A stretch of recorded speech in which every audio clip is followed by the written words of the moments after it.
The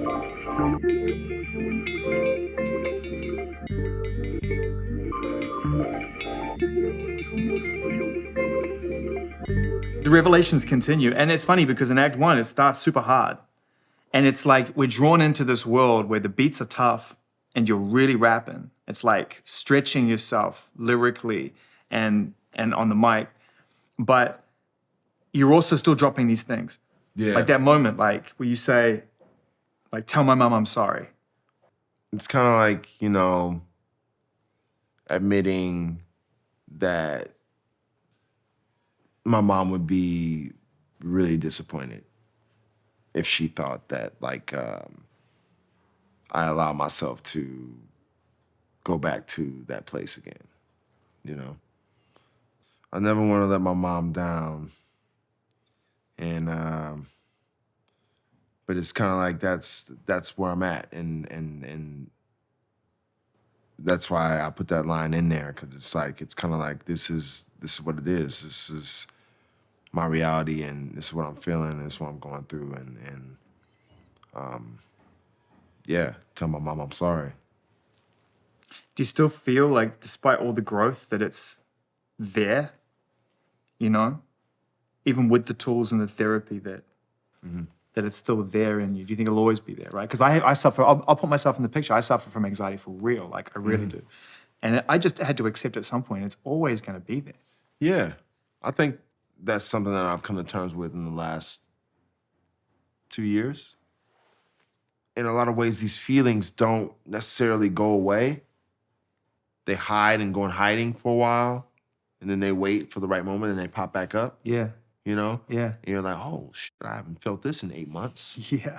My mind is going this place. I haven't gone there in 4 years. But it's how we pump the brakes, right? Yeah. I also feel like talking about it, therefore inspiring others to realize they're not alone, ultimately makes you feel the same way.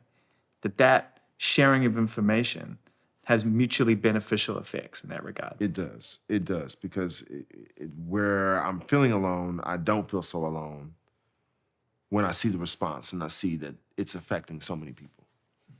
You know? So it does give me, the music has always been like, and I've always said this, it's been one big SOS, you know, out to the world to see who out there connects with what I'm saying, who feels the same way. What's a good day feel like, though? Good day's great. Good day's great. Talking to my daughter, talking to my sister, hanging out with my friends, writing music, but no album in mind, just kind of making music. Yeah. That's always a good time when you're not, there's no pressure to make something. Yeah, but you've leaned into the anticipation on this record in the biggest way. Right. So you must kind of love it when you know you've got something to go. Right, yeah, I do. But I do like when there's just no pressure at all. We were working on Kids See Ghosts for the whole year and all of 2018 up until it was released. Reborn was made in one of those sessions where we were just like, hey, let's just get together and just like, no pressure. I know we're working on Kids See Ghosts, but like, let's see what happens. Yeah, let's just stick around, you know? And that shit came out, how it came out. So like, there's magic that happens in those moments. Same thing with Passion, Pain, and Demon Slaying. I made Swim in the Light and Releaser before I even decided that I was making Passion, Pain, and Demon Slaying. I made those during the Life of Pablo sessions because Kanye was working on shit in the other studio and I'd be in the other studio and I had Mike Dean in there and I was just like, man, I got Mike Dean playing Pat and everybody in this room, we about to make something. And we'd be making music in one room and they'd be in the other room. And that's how it happened. Like, I was just like, because like, after Speeding Bullet to Heaven, I was like, man, I don't know when I'm gonna do another album, man. People shit on that album so much. It's like, man, I don't know when. Like, so like, I just kind of stumbled. We were in the studio on my birthday and we were just making shit and I made Swim in the Light. Then I made Frequency. And I was like, yo, I'm doing an album. You know, it just kind of, it naturally happened. So like, these moments where I'm like in the studio where there's no pressure to do anything, some beautiful shit comes out of those sessions, you know? I feel like I wouldn't have gotten to that place if I was like, all right, before these records, like, I'm gonna make a Man on the Moon 3 and let's set up studio for Man on the Moon 3. Yeah. Like, it totally wouldn't have happened like that. It would have been a whole nother thing. We would have been thinking about it too much. You know what I mean? It would have been the pressure of just trying to make this album. And that's the thing. I had to like make sure that what I was doing was what I was doing. You know, if I was really making a Man on the Moon 3, if that's where I was going with it. And could it be done? Did I feel in my heart of hearts that like I could do better than the first two? Oh man. The cadence on this record is unreal, like the way it starts and goes through. And like I said, beautiful trip, tequila shots. Yeah, it's hard, but it's also emotional. It's like, this is where I was.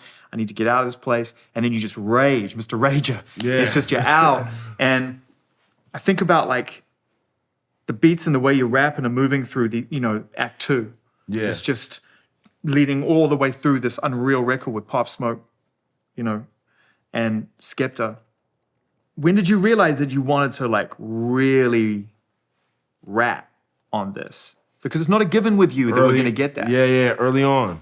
Before I started working on this shit, I was like, my next shit gotta be like bars. Yeah. Like I knew that. Cause like I just remember like Travis saying something to me about my raps. He was just like, man, your raps, man, I love when you rap. And I was just like, okay, I kept that in mind. I was like, okay. Like Travis is saying my raps are good. That must be something that the kids like. I'll keep that in mind. Is this why you would working on the Scots? No, this is right when we were working on the Scots, like early on, before we had the Scots song, right. But this is like early on sessions, right? I just like wanted to give him exactly what he loved about Kid Cudi, and for him, it was these bars, But I felt like in hip hop, I'm slept on as a rapper, as a lyricist, and I really wanted to elevate my whole shit on that front, on this project. And I did that with the rapping and the singing. Everything has kind of evolved, and the added little sprinkle of ad-libs, something I've never really done before either. I was able to do it in my own little way, So it remains authentic and just doesn't sound like I'm doing ad-libs like everybody else, What's the energy like in the studio when you're going into rap versus any of the other many shades of what Kid Cudi as an artist creates? Day Trip and Dr. Genius pretty much produced this whole fucking album, right? So a lot of the times I would be in the studio with them, they would be working on a beat, and I would just be not writing in my memos yet, but kind of just like thinking of flows and ideas for hooks in my mind as they're creating. So by the time they're finished, I have a dozen ideas, right? They finish, it's a system. It's like they bang out the beat for about an hour, lay it down, I lay a reference immediately. Then I write that bitch from there immediately. We finish the song in the night. Speed is important to you. Yeah, because like I did a session with Snoop Dogg years ago. He wrote this verse for the song we did. It was a song that never came out officially. It was a song that leaked or whatever, and we never put it out officially. I remember Snoop coming in the studio, me playing the beat for him getting a pen and some paper, writing this verse in like 15 minutes, and laying it down, and the shit was like, chef's kiss. Like I always ever since that moment, I was like, yo, I want to get to that level. Because it didn't take me 15 minutes to write a rap at that time. It took me hours, Yeah. So like over the years, I've just gotten better with just writing shit. I'm not judging myself when I'm writing something. I'm letting it flow. I'm not like, oh no, not this, not that. I'm just like, dope line. Maybe I can say this different. Dope. You know what I'm saying? It's like I just love the idea that you're like 2020 is going to be the year I'm going to come out there, I'm going to take my seat at the table, I'm not going to be underrepresented or underestimated in the rap game anymore. Where's Eminem? Who does that? I mean, the rap god. I mean, like, it's like to put a record out with Eminem ahead of your own project was just the bossiest move. Well, that was me, like, be like, yo, I want to be respected as an MC, yo. Who do I fucking get? Who do I fucking spar with? Who do I go bar for bar with? Eminem. But how the do you get Eminem to actually? I know, I tweeted at him, It went down in the DMs? Yeah. No, it wasn't even in the DMs. It was just in my timeline. Oh my God, like it was public timeline. Yeah. It was public. Like I was like, yo, Rap God, help. And we're really close with Paul Rosenberg, and he was able to connect us, and we were able to get it done. And Were you remote or were you together? no, he was in Detroit, I was in LA. So what's that experience like when you're trading verses back and forth? It's a nail biter because I'm like waiting. I'm waiting. I'm like, oh shit, you know. They're asking me questions. They don't say he's gonna do it just yet. They're just asking me questions, and I'm like, so this means he's gonna do it, right? Because they're asking me questions, and literally it was like every day I was like, is today gonna be the day? Is today gonna be the day? And like I got it, and I was like, holy shit. I was like, it was something for me to get the validation from Eminem by doing that record. Him doing that record let me know, like, he was telling me, like, yo, I fuck with you as an artist, fully. Even your bars are dope. Was it part of the kind of inspiration and the validation you needed to really lean into Man on the Moon 3 in that way? Yeah, because I had that song before I got into Man on the Moon 3. Well, there's some amazing guests and amazing collaborations. Not too many, which is actually lovely. Yeah. Because I think we all want a lot of you on this kind of, in this experience, especially Yeah. a Man on the Moon project, right? Makes sense. Yeah. One song that really jumps out for me is the Trippy song. His performance on that is really moving because I know that the loss of his peers really affects him. We've spoken about it. Yeah. And that's really at the core, despite the wordplay, what's going on there, right? Yeah.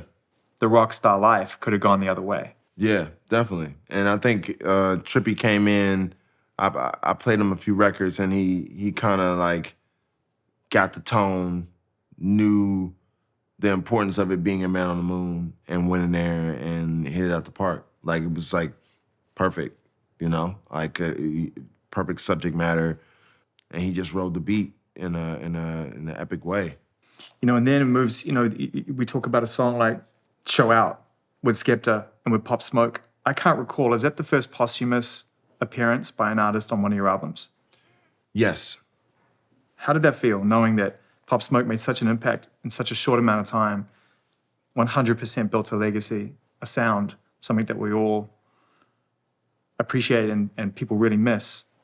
How did that feel knowing that you had that appearance on the record and it was coming? Well, it was powerful because like I talked to Stephen Victor about this, and he said when he first recorded this song, he had thought of me on it. Stephen had thought of me on it. Wow. The reason why I got this record, Dr. Genius and Plain Pat had worked with Pop before he blew up at the brewery in New York at Dot Studio, and they had this record. They just never did anything with it. It was just something that Dot had on tuck, you know? And I was chilling with him one day because Dot's working on the album, and he was like, yo, I got this record. I'm going to play it for you. Let me know what you think. He plays this shit, and I'm like, I need this. Like, I need this, man. I was like, nobody's ever heard me on anything like this. Skepta sounds amazing. Pop Smoke sounds amazing. Like, this would be so unexpected. I think I could be on this and I could hold it down and like do my thing. Yeah. And this is also another way I can, you know, showcase these bars. Yeah. Yeah, the beat is obscene. Yeah, Dr. Genius, Plain Pat. It's a moving moment. It always is when you hear Pop Smoke. It always is because of the intensity of his performance and the authenticity that he had so immediately. Yeah. It's a huge, huge moment, that. And it must be for you, for someone who has been through a lot yourself and been so open with your struggles. When you see people pass, and I know that the circumstances around Pop are different, and they're different for everybody, but just bringing it back into the framework of the artistic spirit and how it doesn't always last, it doesn't always end well. It can lead artists to make decisions that are just tragic and sad. Yeah. And there's something about the artistic spirit which seems so larger than life and gives so much, but there's a vulnerability to that, which it keeps coming up in conversation with artists that I'm speaking to, especially now. It's like the conversation space is open for this conversation to be had. Like, we're not invincible. Yeah. There's something to this that needs to be identified and understood and protected, because the desire for artists to work all the time can have a negative impact. Yeah, and I think I had to kind of take a step back in my own career. Yeah. Because like I was saying, I was dropping an album every year from 2012 to 2016. Because I need to. Yeah, because of some psycho whatever was going on in my mind Yeah. for those 5 years. Yeah. You know, I needed it. Now, I do an album every other year. I'm not like on the heels of another album working on more shit. Like I have time to go do a movie or two. Or write a TV show. Or go do my animated show. Or just go hang out with my daughter. Have her come to LA, kick it for 2 weeks and not have anything to do, you know? Yeah. My life is so paced now. Doing this album every other year is like, that changed everything for me. Like, everything. The whole flow of my life is like, it's so in tune with like everything that I want it to be. Like, I'm solid with my baby mom. I'm solid with my mom. I'm solid with my sister. I'm solid with my daughter. I'm solid with my nieces. Because I got my niece Amanda, who's gonna be working with me on my production company that I just started with Amazing. Bronze Studios. Yeah. So yeah, like everything's in place, man, and I'm happy, you know. So touring, as in when? Oh yeah. It's a live album. This album was made with touring in mind. I really plan on hitting the ground running when we can get back out there, man. Because it's been a long time since I've been on a big tour, and I want to blow this up. And where will a song like Lord I Know fit into that as an album closer? We know how it starts. What does that song mean to the album and to the overall experience for fans when they hear this album, when we hear this album and going forward? What is that song? How does it fit? Oh man, that's kind of like that spiritual hymn, that Cudi classic spiritual hymn, or like, Lord, I know you can make it right. You'll always have someone looking out for you, you know, and you're not alone in this. And I think that's one of the messages that I want people to pick up on the album is the fact that there is someone looking out for you on this journey. And this might seem like you're out there on your own and it's crazy and there's a lot of shit happening. But you know, I do believe in something that's looking out for us and keeping us safe, you know?